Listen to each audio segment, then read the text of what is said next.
Well, moving on now, Russia has unleashed a firestorm across Ukraine a day after President Vladimir Putin sent out a strong message, saying Ukrainian deep strikes won't force Russia into the negotiating table and make them look weak.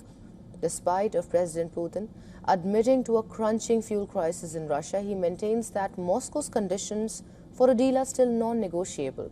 Our next report tells you what's happening on the ground. In conditions of a catastrophic personnel shortage, Ukraine's armed forces apparently believe this could be a salvage for them. But salvaging the Kyiv regime is not part of our plans. At the same time, we treat every proposal coming from that side with close attention. I say this without any irony. Russian President Vladimir Putin sent out a strong signal to Ukraine and its Western allies. Saving the Kyiv regime is no more Russia's plan.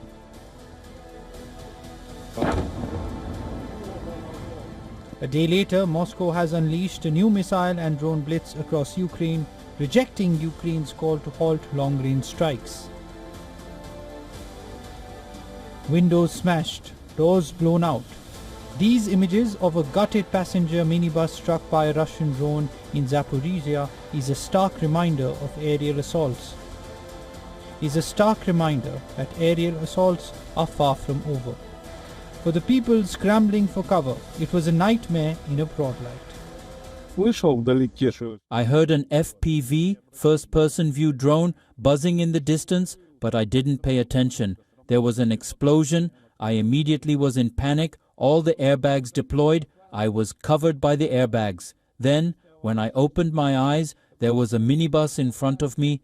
Drone hit its rear door, the upper right corner. While Zelensky has accused Moscow of terrorism and killing its civilians, Russia has maintained that it never strikes civilians or civilian-related infrastructure. Ukraine, on the other hand, is not backing down. Its deep strikes over the last few months have left Russia grappling with major fuel crisis. An admission to this effect has been made by President Vladimir Putin. This is for the first time he has detailed about the extent to which Ukraine's deep strike has hampered Russia's fuel production. As I already said, there is damage, but all damaged facilities are repaired fairly quickly, and any problems that arise are not critical. Everything is functioning reliably and with a large safety margin. As both sides struggle with energy crisis, Putin has hardened his stance, saying strikes won't force Russia into talks from weaker position and that the conditions for a Ukraine peace deal are non-negotiable. Bureau Report, WION World is One.